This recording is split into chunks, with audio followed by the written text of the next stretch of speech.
क्या आपको पता है कि अगर हम लुक के साथ में फोर लगा देते हैं तो इसका मतलब देखना नहीं होता। अगर सेंड के साथ में फोर लगा देते हैं तो इसका मतलब भेजना नहीं होता। इसी तरीके से जब हम किसी भी वर्ब के साथ में फोर को लगाते हैं, वैसे तो अलग अलग प्रपोजिशन होती है, अगर हम उनको किसी भी वर्ब के साथ में लगा देते हैं तो उनका मीनिंग टोटली चेंज हो जाता है। लेकिन यहाँ पे मैंने आज प्रपोजिशन फोर को लिया है।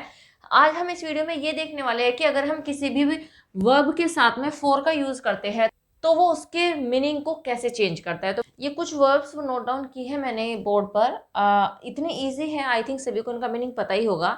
तो चलिए एक बार रीड आउट कर लेते हैं और देख लेते हैं कि इनका एक्चुअल मीनिंग क्या है। लुक हर कोई जानता है, लुक का मतलब होता है देखना। सेंड मतलब भेजना। कट आउट, कट मत होता है मीन्स कट कर देना, किसी चीज को अलग कर देना कट करके। आस्क होता है पूछना, ठीक है। एंड गो का मतलब होता है जाना, ये हम सभी जानते हैं। तो इसमें ऐसा इंपॉर्टेंट है क्या कि मैम आपने ये यहाँ पे लिख दी है तो ये तो हमें पता है, तो आप क्या इंपॉर्टेंट आप बताने वाले हो। देखिए आपने एक बात और नोट की होगी यहाँ पे कि जितनी भी सारी मैंने यहाँ पे वर्ब्स नोट की है उनके साथ में फोर का यूज हुआ है। देखिए यहाँ पे है look for, send for, cut out for, ask for, go for. तो जितने भी वर्ब्स मैंने यहाँ पे लिखी है उनके साथ में फिक्स प्रपोजिशन मैंने लगाई है फॉर। टोटल मीनिंग चेंज कर देती है। क्या आपको पता है कि अगर हम लुक के साथ में फोर लगा देते हैं तो इसका मतलब देखना नहीं होता। अगर सेंड के साथ में फोर लगा देते हैं तो इसका मतलब भेजना नहीं होता। इसी तरीके से जब हम किसी भी वर्ब के साथ में फोर को लगाते हैं, वैसे तो अलग अलग प्रपोजिशन होती है, अगर हम उनको किसी भी वर्ब के साथ में लगा देते हैं तो उनका मीनिंग टोटली चेंज हो जाता है। लेकिन यहाँ पे मैंने आज प्रपोजिशन फोर को लिया है। आज हम इस वीडियो में ये देखने वाले हैं कि अगर हम किसी भी वर्ब के साथ में फोर का यूज करते हैं तो वो उसके मीनिंग को कैसे चेंज करता है। तो ये मोस्ट इंपॉर्टेंट है जानना, क्योंकि हम डे टू डे लाइफ में इंग्लिश बोलते भी है लिखते भी है, तो हम कॉमन सी चीजें यूज करते हैं, तो क्यों ना हम उनको रिमूव कर दे अपनी लाइफ से और हम उनकी जगह पे कुछ अच्छे वर्ड्स यूज करें, सो दैट राइटिंग स्पीकिंग हमारी बहुत अच्छी हो जाए। और सेकेंडली ये टॉपिक इतना इंपॉर्टेंट इसलिए भी है क्योंकि ये कहलाती है फिक्स्ड प्रपोजिशन, राइट। और इनको हम जानते हैं फ्रेजेस के नाम से। इडियम्स एंड फ्रेजेस आपने सुना होगा, कॉम्पिटिटिव एग्जाम में यहाँ से क्वेश्चन आते ही आते। कोई भी कॉम्पिटिटिव एग्जाम उठा के देख लीजिए, फिक्स प्रपोजिशन से रिलेटेड एंड फ्रेजेस से रिलेटेड क्वेश्चन आते आते। तो हर तरीके के पॉइंट ऑफ व्यू से ये टॉपिक मोस्ट इंपॉर्टेंट हो जाता है। तो चलिए देर किस बात की, स्टार्ट करते हैं आज की वीडियो। तो पहला वर्ड आप देख लीजिए लुक फॉर। जैसे कि मैंने आपको बताया है कि लुक का मीनिंग होता है देखना, लेकिन जब हम इसमें फोर को ऐड कर देते हैं तो इसका मीनिंग हो जाता है सर्च। सर्च करना मीन्स किसी खोजना, किसी चीज को ढूंढना, सर्च करना, राइट। तो लुक फॉर का मीनिंग क्या हो जाता है सर्च। तो आप कोई भी यहाँ पे कोई भी सेंटेंस आपने अपनी डे टू डे लाइफ में बना सकते हो। जैसे तो आप इसका सेंटेंस ऐसे बना सकते हो, I am looking for my book. आप ऐसे नहीं कहिए कि सर्च करना। तो सर्च एक कॉमन सा वर्ड है, हम अपनी लाइफ में हर किसी को यूज करते सुनते हैं, बट क्यों ना कुछ हटके यूज किया जाए। आपको यूज करना है लुकिंग फॉर। ये देखिए according to the tense change हो जाएगा। यहाँ पे आप कहोगे कि मैम वहाँ पे लुक लिखा हो, यहाँ पे तो आपने लुकिंग लिख दिया। देखिए टेंस के अकॉर्डिंग, जिस भी टेंस में आप सेंटेंस को बनाओगे उसके अकॉर्डिंग वर्ब में हम चेंजेस कर देंगे। अगर प्रेजेंट इंडेफिनिट का है तो वर्ब के फर्स्ट फॉर्म का यूज करेंगे, कॉन्टिन्यूअस है तो आईएनजी लगा देंगे, परफेक्ट है तो थर्ड फॉर्म लगा देंगे।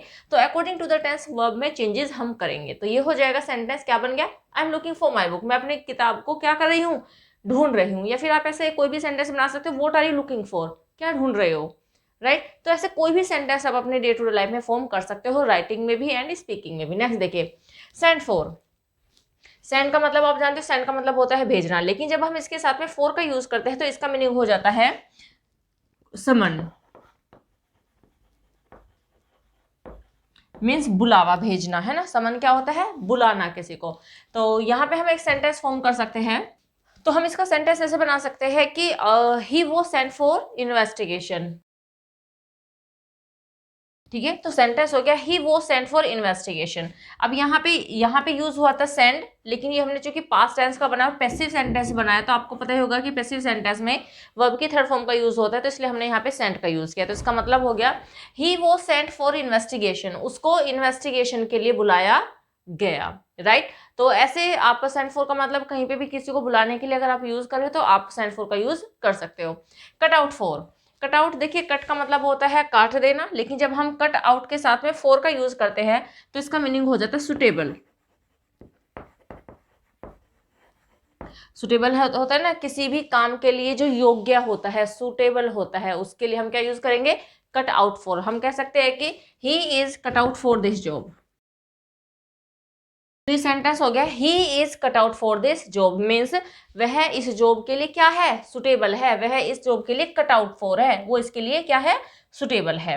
ऐसे बहुत सारे सेंटेंसेस हम यूज कर सकते हैं कि this dress is cut out for me, ये ड्रेस मेरे लिए क्या है, सुटेबल है। तो the price of this book is cut out for us, इस जो बुक के जो प्राइस है वो हमारे लिए क्या है, सुटेबल है, हम उसको अफोर्ड कर सकते हैं। तो इस तरीके से आप क्या यूज करोगे, कट आउट फॉर का यूज करेंगे।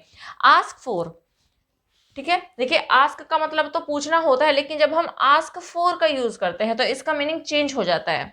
आस्क फॉर का मीनिंग होता है रिक्वेस्ट करना, है ना। रिक्वेस्ट तो हम अपने लाइफ में बहुत यूज करते हैं, तो आप रिक्वेस्ट मत यूज करिए, आप आस्क फॉर यूज करिए। तो ये सेंटेंस हमने बना दिया, she asked for a glass of water. तो आस्क्ड फॉर का मतलब क्या, पास्ट में हमने सेंटेंस को बनाया तो उसने एक गिलास पानी की रिक्वेस्ट की, उसने रिक्वेस्ट की कि मुझे एक गिलास पानी दे दो। तो हमने यहाँ पे रिक्वेस्ट वर्ड यूज ना करके क्या यूज किया है, आस्क फॉर। प्रेजेंट में है तो आप अकॉर्डिंगली जो भी वर्ब आती है टेंस के अकॉर्डिंग वो आप यूज कर लीजिएगा। नेक्स्ट देखिए गो फॉर। गो का मतलब होता है जाना, लेकिन जब हम उसके साथ में फॉर का यूज करते हैं तो इसका मतलब होता है अटैक, ठीक है। गो फॉर का मतलब होता है अटैक। एक एग्जांपल ले लेते हैं, ठीक है। तो सेंटेंस हो गया a dog went for a stranger yesterday. अब देखिए यहाँ पे भी हमने गो का यूज नहीं किया है क्योंकि हमने सेंटेंस पास्ट में बनाया है, तो यहाँ पे हमने वेंट का यूज किया। तो ये हो गया a dog went for a stranger yesterday. इसका मतलब है कि एक डॉग ने क्या किया, इस कल स्ट्रेंजर के ऊपर आक्रमण कर दिया, अटैक कर दिया। अटैक को रिमूव कीजिए अपने कन्वर्सेशन से एंड अपनी राइटिंग स्किल से, आपको यूज करना है गो फॉर, राइट। अब यहाँ पे हमने वेंट यूज किया है बिकॉज हमने पास्ट टेंस का सेंटेंस बनाया, तो इसलिए यहाँ पे वेंट फॉर हो जाएगा। होप ये इतना समझ में आ गया होगा आपको। चलिए कुछ और वर्ब्स में आपको बता देती हूँ जिसमें आप फॉर का यूज करेंगे तो उनके मीनिंग में कैसे चेंजेस आएंगे। नेक्स्ट देखिए, नेक्स्ट है कॉल फॉर। कॉल हम सभी जानते हैं, कॉल मीन्स होता है बुलाना। कॉल करना का मतलब कॉल करना नहीं होता है, वो कॉल अप होता है। लेकिन कॉल का अगर हम बात करते हैं, कॉल का मतलब होता है बुलाना। लेकिन अगर कॉल फॉर की बात हो रही है, अगर कॉल के साथ में फॉर का यूज किया है तो तब कॉल का मीनिंग हो जाता है, कॉल फॉर का मतलब होता है डिमांड, या फिर हम कह सकते हैं रिक्वायर। मीन्स डिमांड करना, मांग होना, या फिर रिक्वायर आवश्यकता होना। अब ऐसे सेंटेंस हम फॉर्म कर सकते हैं, कोई भी सेंटेंस मीन जैसे कि अगर मुझे सेंटेंस बोलना हो कि इस बिजनेस में बहुत ज़्यादा पैसे की डिमांड है, ये बिजनेस बहुत सारे पैसे की डिमांड करता है ना। या फिर इस बिजनेस को स्टार्ट करने में क्या होगा, रिक्वायरमेंट होगी बहुत सारे पैसे की, ठीक है। तो हम वहां पे कॉल फॉर का यूज कर सकते हैं, जैसे राइट। तो ये एग्जाम्पल हो गया है यहाँ पर, this business calls for a lot of money. Present indefinite में हमने बनाया है कि इस बिजनेस को किस चीज की डिमांड करता है, ये बिजनेस बहुत सारी मनी की डिमांड करता है। मीन्स अगर आप इस बिजनेस को स्टार्ट करोगे तो इसमें आपको बहुत सारा पैसा इन्वेस्ट करना पड़ेगा। जैसे कि हम एक भी और भी एग्जांपल बना सकते हैं, इस काम को करने के लिए बहुत ज्यादा साहस की जरूरत है। तो दिस वर्क क्या करेंगे, this work calls for a lot of courage, ठीक है। तो ये काम क्या चाहिए, इस काम को बहुत सारा करेज चाहिए इसको करने के लिए। तो इस तरीके से आप डिमांड को रिप्लेस कर सकते हो कॉल फॉर से। नेक्स्ट देखिए डू फॉर। डू मीन्स हम सभी जानते हैं, डू मीन्स होता है करना, लेकिन अगर हम इसके साथ में फॉर लगा देते हैं तो इसका मतलब हो जाता है टू र्यून। टू ऋण मीन्स बर्बाद करना। क्या कहते हैं, ऋण को बर्बाद कर देना, तो टू ऋण बर्बाद करने। तो जैसे कि उसकी पत्नी की बीमारी ने उसे टोटली बर्बाद कर दिया, क्योंकि बीमारी है भाई, बहुत सारे पैसे की रिक्वायरमेंट है उसकी बीमारी को ट्रीट कराने में। तो उसकी पत्नी की बीमारी की वजह से वो क्या हो गया है, डू फॉर र्यून हो गया, बर्बाद हो गया, बर्बाद कर दिया उसकी पत्नी की बीमारी ने उसे। तो हम ऐसे सेंटेंस बना सकते हैं। तो ये सेंटेंस हो गया he has done for due to his wife's illness. अब देखिए आप कहोगे कि यहाँ पे मैम डन फॉर कैसा है, यहाँ पे तो डू फॉर है। अभी मैंने आपको बताया था कि अकॉर्डिंग टू द टेंस हम इनमें चेंजेस कर सकते हैं कि हमें करने ही पड़ेंगे अकॉर्डिंग टू द टेंस। तो क्या है इसका meaning, he has done for, इसका मतलब है बर्बाद हो जाना। क्या वह बर्बाद हो गया, वह बर्बाद कर दिया, किसने, ड्यू टू हो, किसके कारण बर्बाद हो गया, वो अपनी पत्नी की बीमारी की वजह से बर्बाद हो गया। होप समझ में आ गया होगा। नेक्स्ट देखिए स्टैंड फॉर। स्टैंड होता है खड़े होना, लेकिन अगर जब हम इसके साथ में फॉर लगाएंगे तो इसका मीनिंग हो जाता है रिप्रेजेंट। मीन्स दूसरी बात किसी और चीज की हो रही है, लेकिन वो प्रस्तुत किसी और चीज को कर रहा है, वो किसी और चीज को यहाँ पे रिप्रेजेंट कर रहा है। तो क्या मतलब हो जाएगा स्टैंड फॉर का? रिप्रेजेंट। जैसे कि हमारा जो नेशनल फ्लैग है उसमें 3 कलर है, और जो जितने तीनों कलर है वो किसी ना किसी चीज को रिप्रेजेंट करते हैं। और जो ग्रीन कलर है वो प्रोस्पेरिटी को रिप्रेजेंट करता है, और जो व्हाइट कलर है वो रिप्रेजेंट करता है पीस को। तो यहाँ पे हम उसके लिए यूज कर सकते हैं स्टैंड फॉर। तो हम व्हाइट कलर ले लेते हैं, द व्हाइट कलर। तो सेंटेंस हो गया the white colour stands for piece. जो व्हाइट कलर है वो स्टैंड्स फॉर, वो रिप्रेजेंट करता है किसे? शांति को, राइट। तो इस तरीके से जब आपको कोई भी वर्ड ऐसे यूज करना हो तो आप वहां पे स्टैंड फॉर का यूज कर सकते हो। नेक्स्ट देखिए, पास फॉर। पास फॉर का पास होता है मतलब कि किसी चीज को पास करना है ना, सफल हो जाना, या फिर क्रॉस करने को भी हम पास कह देते हैं किसी चीज को। तो जब हम इसके साथ में फॉर लगा देते हैं तो इसका मीनिंग टोटली चेंज हो जाता है, और ये हो जाता है बी थॉट। बी थॉट का मतलब होता है माना जाना। मैं हिंदी में भी लिख देती हूँ इसका मीनिंग, सो दैट आपको इजी रहे लर्न करने में। माना जाना।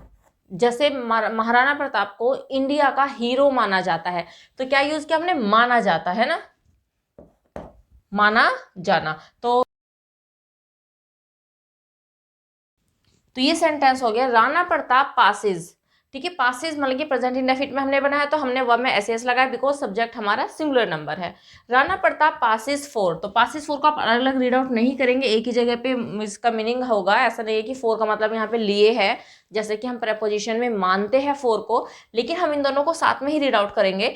तो पासिस फोर का मतलब हो जाएगा माना जाता है, राणा प्रताप को माना जाता है the hero of India, India का हीरो। तो ऐसे कोई भी सेंटेंस आप फॉर्म कर सकते हैं, राइट। नेक्स्ट देखिए, नेक्स्ट है एक्ट फोर। तो एक्ट फोर का एक्ट होता है काम करना, एंड जब हम इसके साथ में फोर लगा देते हैं तो इसका मीनिंग हो जाता है work in behalf of.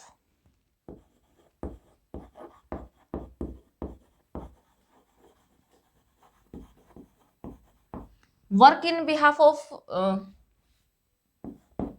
Work in behalf of का मतलब होता है कि किसी के जगह पे काम करना, मीन्स वो काम किसी और को करना है, लेकिन उस काम को आप कर रहे हो उसके लिए। तो तब हम यूज करते हैं एक्ट फोर। एग्जाम्पल हम देख लेते हैं इसका। सेंटेंस हो गया है ही is acting for his brother. अब यहाँ पे फोर का मतलब ये मत कहिएगा कि वह अपने भाई के लिए काम कर रहा है, नहीं, क्योंकि यहाँ पे एक्टिंग फॉर ये हमने फ्रेज यूज किया है। फ्रेज भी कह सकते हैं आप इसको, एंड आप इसको फिक्स प्रपोजिशन भी कह सकते हैं किसी वर्ब के साथ में। तो ये हो गया he is acting for his brother, वह अपने भाई के बिहाफ पे काम कर रहा है। मीन्स काम तो करना था उसके भाई को, लेकिन just because of some reason his brother is not able to do that work, so he is doing that work. ठीक है, तो ये हो गया he is acting for. Acting for मतलब कि इन बिहाफ ऑफ, वो किस वर्क कर रहा है अपने भाई के बिहाफ में। तो इस तरीके से सेंटेंसेस आप फॉर्म कर सकते हो। होप ये सारा आपको समझ में आ गया होगा। मोस्ट इंपॉर्टेंट है, अगर आप अपनी कन्वर्सेशन को, अपनी स्पीकिंग को, अपनी राइटिंग को और भी ज़्यादा इंप्रेसिव बनाना चाहते हो, और अपने कम्पिटिटिव एग्जाम की तैयारी करना चाहते हो, because this is a inseparable part of any competitive exam. किसी भी कम्पिटिटिव एग्जाम में इनसेपरेबल पार्ट है, ये जरूर आता ही आता है। तो यहाँ पे आपके एक ही टॉपिक को कवर करने से 3 चीजें कवर हो रही है, तो डेफिनेटली आपको ये कर लेना चाहिए। तो बस इस वीडियो में इतना ही, मिलते हैं नेक्स्ट वीडियो में। Till then bye bye, take care, stay healthy and keep learning.